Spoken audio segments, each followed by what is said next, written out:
Cajole's a word not used enough in the English language. And I saw it and immediately thought calories for 1 second, but 'twas not. So I'm okay with this word not appearing enough because I saw it and it's like you said, it doesn't appear enough in the English language. So I didn't even process. Oh, yeah, that's cajoles. It went, cajole.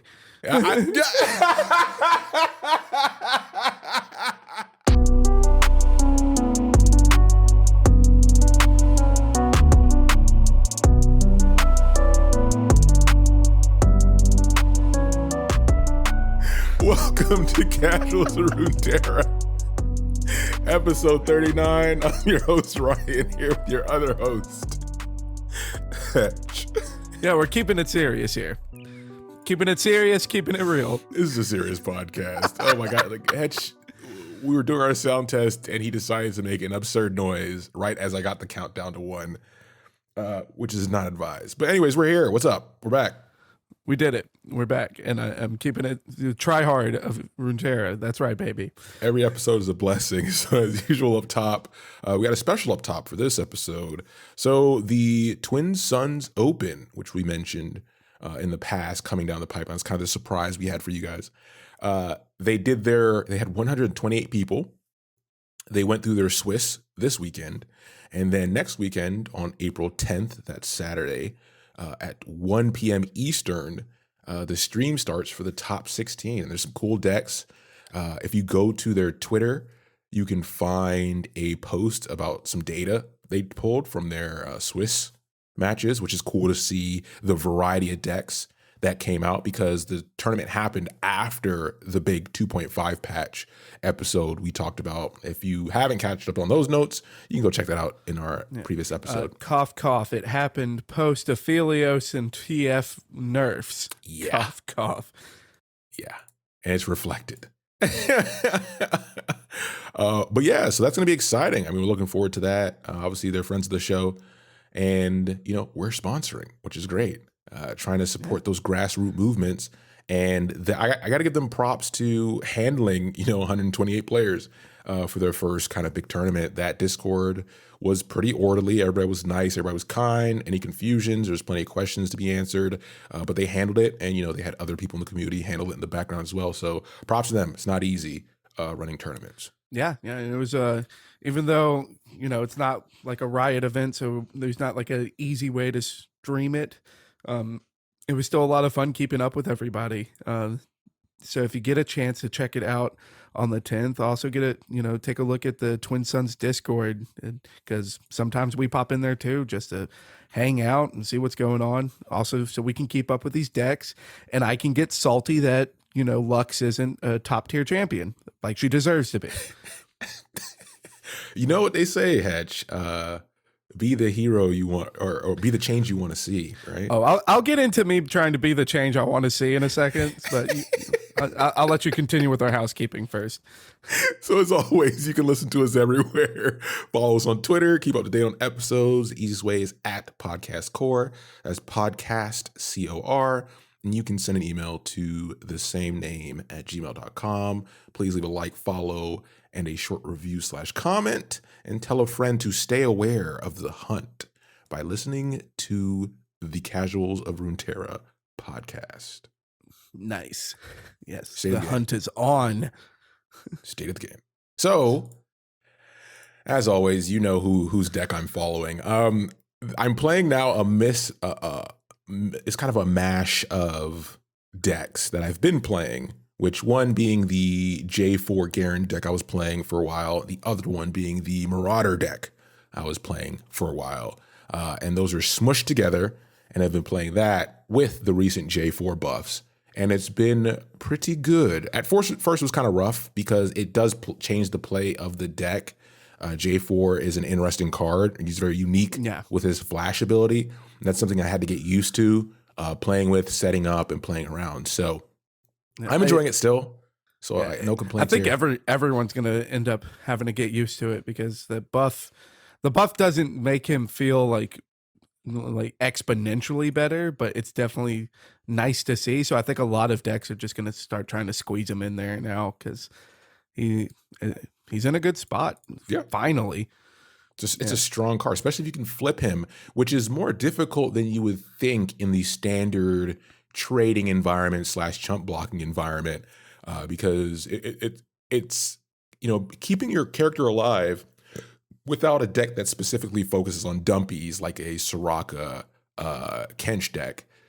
You have a lot of trading going on, so you don't really get that survivability. So even though he can be triggered while he's in the deck, doesn't happen as often as you think until you actually play with the card. It's really hard to pull off. It honestly is hard to pull off. All right, Hitch, what are you playing? Yeah, and I like how you're saying that this is a mashup of decks that you've been playing. We're gonna have to change the name of the podcast to the Jory fans of Runeterra. Just won't sound as nice as Core. Yeah. So it's again trying to be the change that you want to see, Ryan. Yeah. So I was excited for this episode coming up, and I also, any chance that I get to try to make a fun Lux deck, I'm going to hop on it. So I spent a good chunk of this last week playing a Kindred Lux deck. Oh, no. And which was basically just I see creature, I kill creature. That was kind of like the whole idea of the deck. It's not good because both Lux and Kindred have no real way to end the game by themselves. Yeah. And I wasn't really building a way to end the game. I was just building a way to kill all creatures. So yeah, I knew what I was doing. It just didn't feel good, but I couldn't stop myself. So I then spent the rest of the week playing Mono Shurima because again, I have so much fun just flipping over the Sun Disc, and also tweaking around my decks again to see how the new Hierophant changes feel.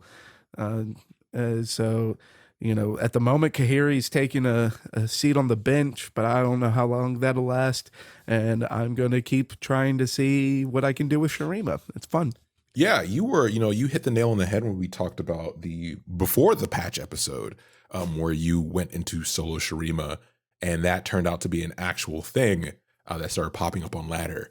And to watch the disc, so to watch like one champion flip, and then the other champion flip, and then the disc flip, and then both champions flip, is one of the most tilting things to experience, because it reminds me of, everyone has played Metal Gear Solid 4.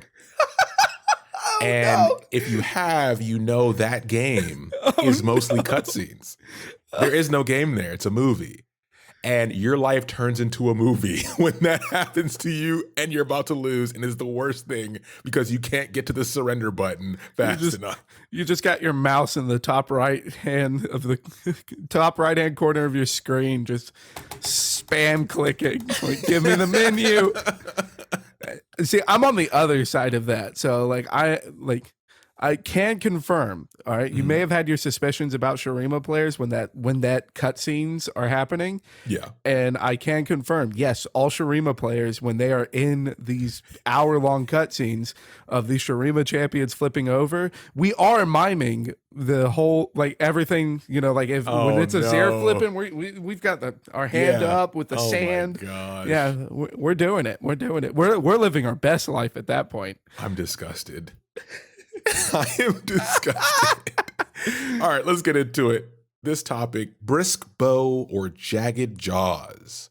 We're talking about Kindred.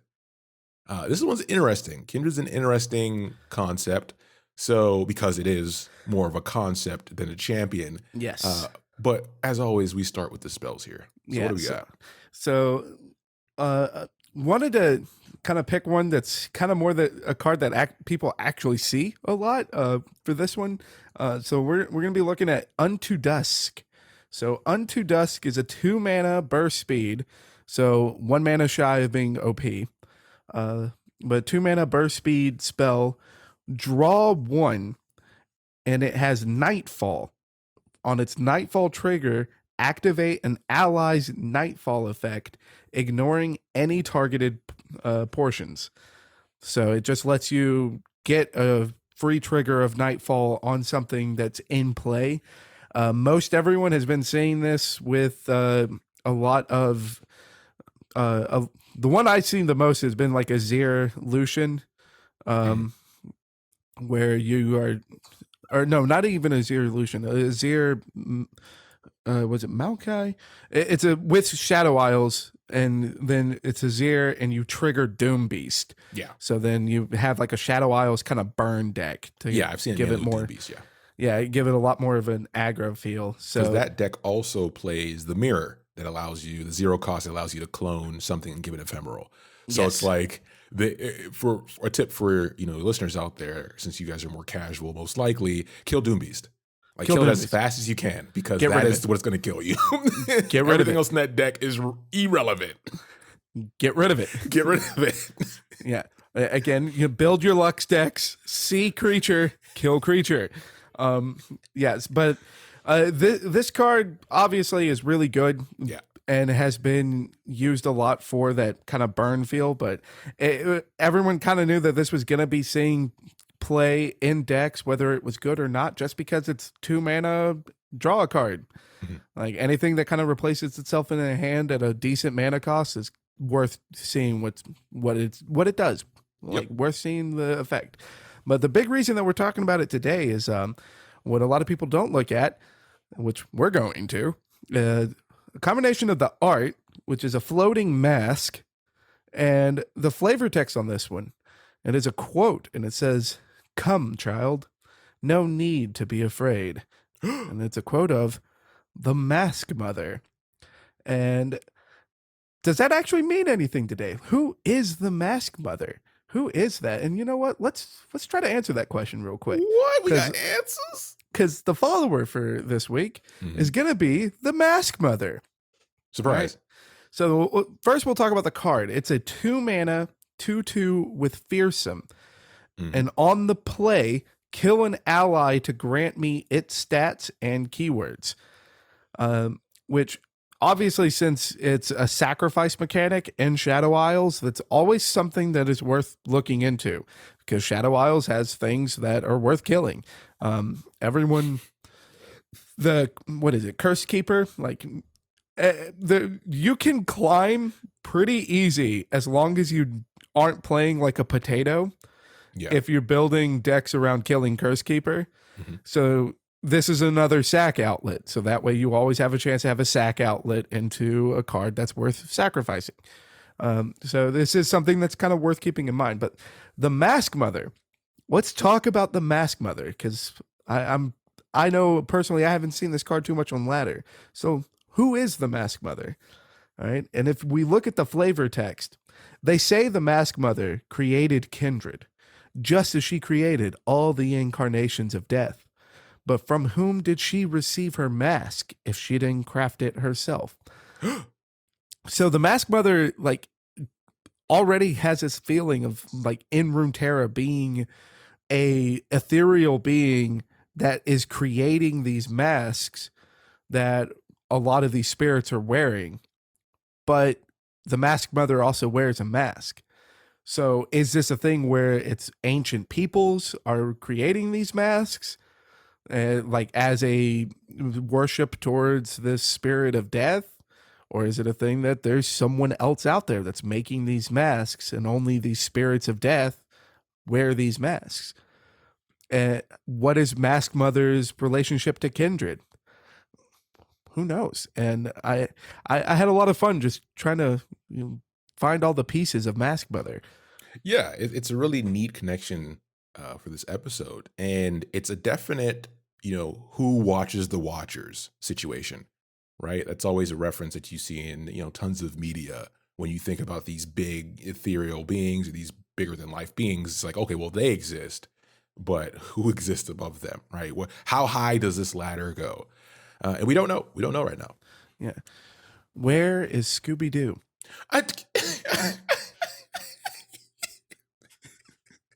Yeah, I'm sorry. Exactly like that.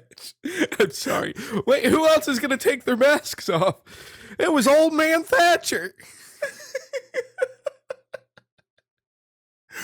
So that takes us into our main topic, obviously, which is Kindred.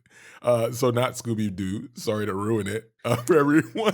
Boo! Boo this man. Oh, man. But Kindred is interesting because we've talked about, creatures like Maokai, even Lulu to some respect. Yeah, Anivia. Anivia and even Nocturne, right? Like we've talked about him in our episodes, so check those episodes out if you haven't.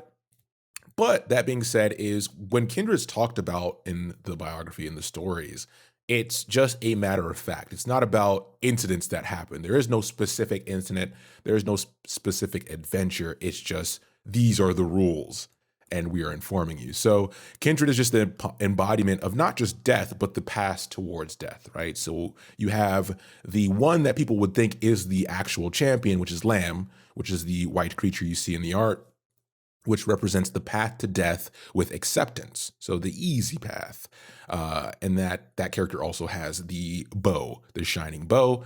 And then the character with it is Wolf, which is the black wolf-like being that's traveling around it most of the time. And that represents the path of death for those who resist. For everyone that plays Runeterra, the easiest way to connect it is the trigger when Kindred marks something. Mm-hmm. That little black streak that goes and marks that creature is Wolf. Yep. And Lamb's known for using the bow for swift passing. And then Wolf is known for using his jaws to deliver a gruesome end. He's known for a passing.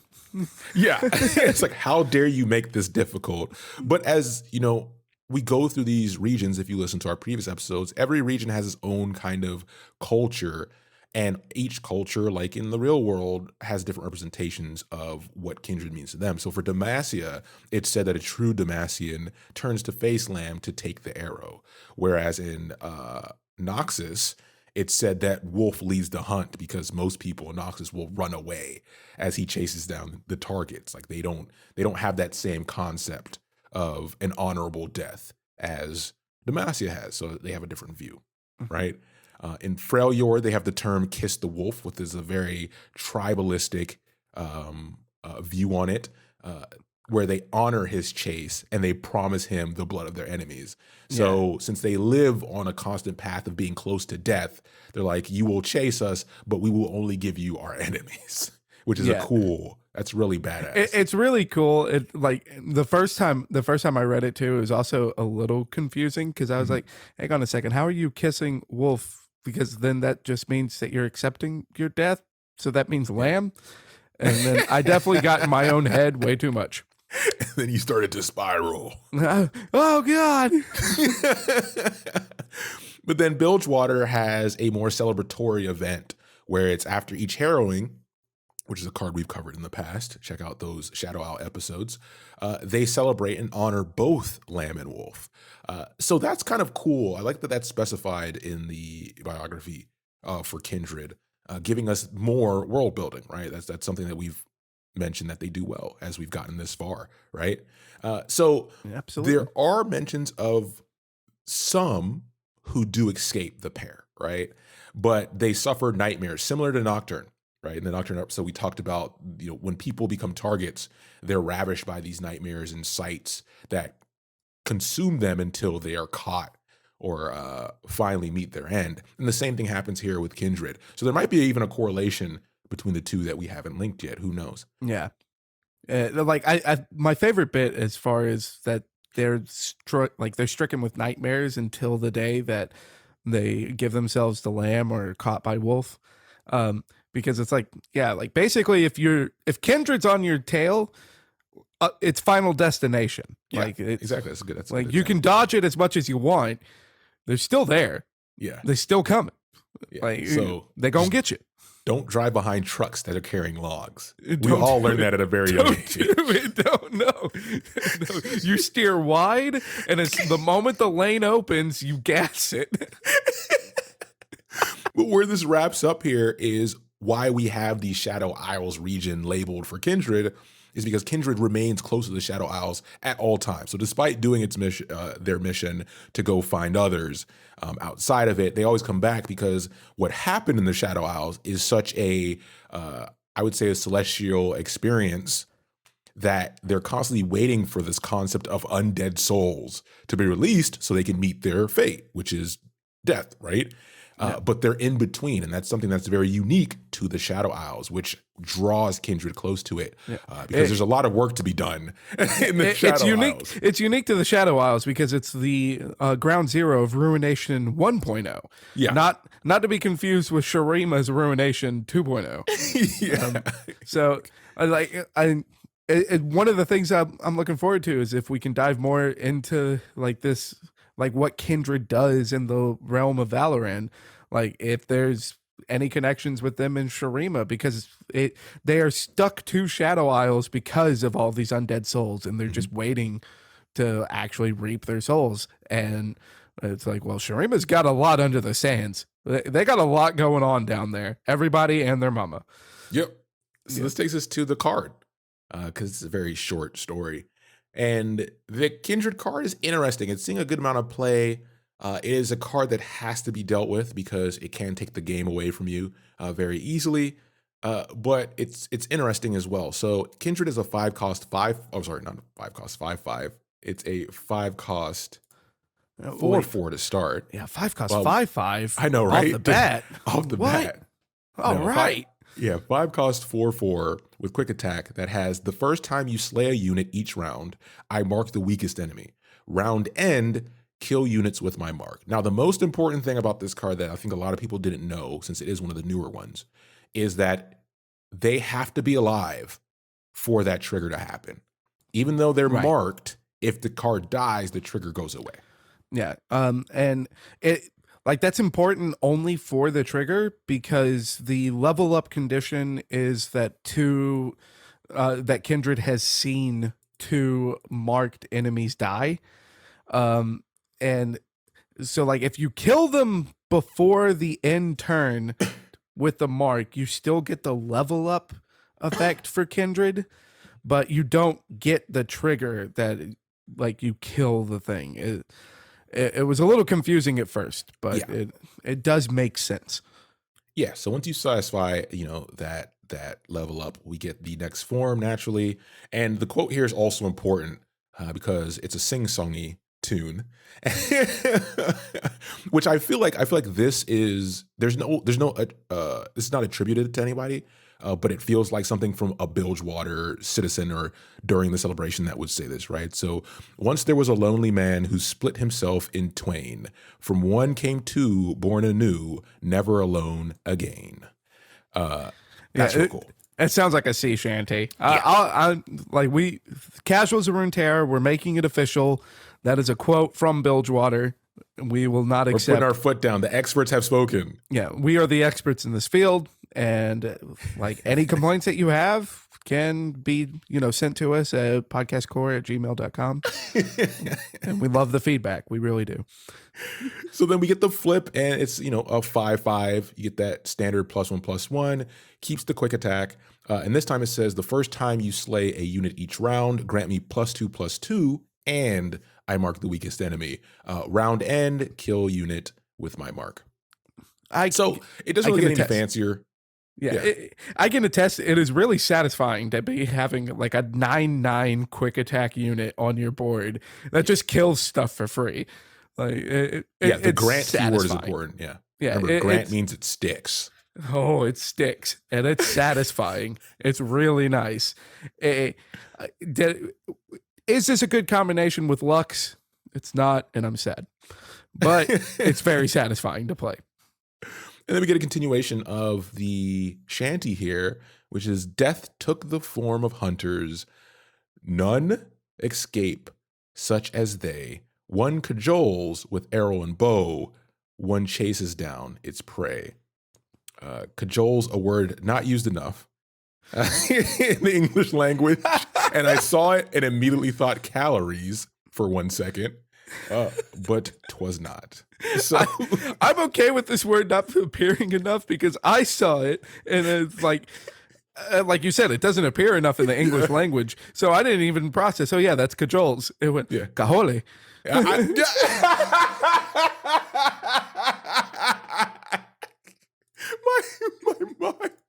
that was the second step. So I went from calories to Kahole, and I was like, oh no, I'm in trouble. I've committed to this. Hey, I'm glad I let you read it. Oh man.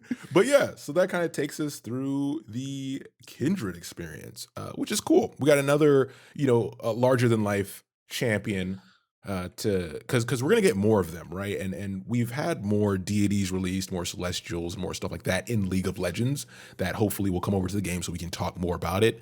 And there may be, as we do our region episodes where we talk more about outside of just champion focused storylines, we'll get into those places where we kind of compare multiple ones. And I am excited to start seeing a little bit more of these like deity-like characters appearing in Runeterra, because if we get more of them, they've already shown us at Riot that their events are going to be a little involved, which we didn't get like a Kindred event, but the events that we got for like Shurima was incredible. So if we start getting more of these deities, and they're already showing us like a lot more of lore in Runeterra, it's exciting to see what kind of events might actually tag along with these guys coming in, and maybe even get more to the story that already exists too. Exactly. So this takes us to the point in the episode, as always, where we either have a question or challenge for young Hetchington here. Oh boy. But this one is, as obscure as the character himself, is what would be the antithesis of Kindred? Not even within the lore, but if we had to come up with, something that would be the opposite of this coin, what would it be? I kind of struggled with it because if you think about, life, we have concepts like maybe Valkyries, right? So if you like the honorable death that takes you the Valkyrie route is more cumbersome, versus accepting death peacefully would take you like an angel route, like a standard angel. What do you think? I don't know. Yeah, I think that as far as the antithesis, it'd be more the cycle of rebirth. So that way, okay. instead of like dying and moving on to the next thing, you die and you come back. Which I like that line a lot better. Yeah. Like which obviously like in League we already have like a Nivea. Spoilers, their stories aren't connected, but Riot, I can help you write it. Like, he has his first draft. Like Kindred wants that egg. Yeah, and I've got it all up here, and all you have to do is reach out to me at podcastcore@gmail. But yeah, like if not rebirth, then maybe like just go with the almost go with like the pagan sense of like the pagan fertility rituals and stuff, where then trying to keep it PG, but like the new life coming into the world. So then you have like this being that is just ushering you on to the next plane. So here are beings coming into this plane. So yeah, I like the rebirth aspect, because with what you mentioned, you can still have the two paths, where one rebirth could be, if you fight or if you fight death, or you lived like let's say an indecent lifestyle, then your rebirth would be into like a subservient role, or like an insect, like a like a poo bug or whatever. Or if you were like self-sacrificing, or somebody who was for the people, and then you pass, then you're exalted, almost like being ascended, right? When you come back as somebody of importance or whatever, and then you can have a character based on that, and then you can have them clash with, because that would be a great angle to, I don't know what your story is that you're trying to pitch, but I think having two beings of that kind of power, and then have a Nivea in the middle, would create a little pocket story there. No, because what I'm thinking is like you die, right? Yeah. Like less about like the life that you led and stuff. You die, and then you just kind of wake up, and you're like, where the heck am I? And there's just like a nice big exit sign, and then it's like, oh, I guess I gotta get out of here. And before you realize that you're heading to the exit, Kindred just appears. And Kindred's like, "You're coming with me," and then it's just run for your life. And then Wolf appears. And then Wolf appears. Like the exit was directly in front of you, and now that Wolf is just there. Run. Oh man. Riot animators, get on it. Yeah. I can flesh out any details that you want, Riot. I'm here for you. So with that, as always, thanks for listening, and we'll be back very soon with the next episode. That's right. Is it going to be Noxus? It's not. Thanks for listening, everybody. Take care.